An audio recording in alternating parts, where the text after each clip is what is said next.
আসসালামু আলাইকুম। আশা করি আপনারা সবাই ভালো আছেন। এই যে দেখেন, এইগুলি হচ্ছে পুঁইশাকের বিচি। আজকে বাজার থেকে আপনাদের ভাইয়া আনছে। এই পুঁইশাকের বিচি কে কে চিনেন আর কে কে খেতে পছন্দ করেন কমেন্টসে জানাইবেন।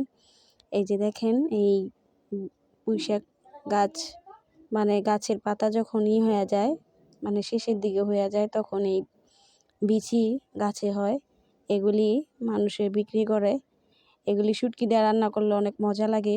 কে কে কী দিয়ে খেতে পছন্দ করেন কমেন্টসে জানাবেন। এই যে দেখেন, চিংড়ি মাছ দিয়ে অনেক ভালো লাগে, কিন্তু আমাদের কাছে শুটকি দিয়ে ভালো লাগে, তাই আমরা শুটকি দিয়েই রান্না করে খাই। এই যে এখানে আমি ভালোভাবে বাইছা নিতেছি, কারণ এখানে শক্ত আছে, কারণ নরমটি অনেক ভালো লাগে, মজা লাগে। আপনারা বেশি করে মশলা দিয়ে রান্না করে খেয়ে দেখবেন, অনেক ভালো লাগে খেতে। এই যে দেখেন পুঁইশাকের বিচি। আজকের জন্য এই পর্যন্ত রাখছি। আল্লাহ হাফেজ।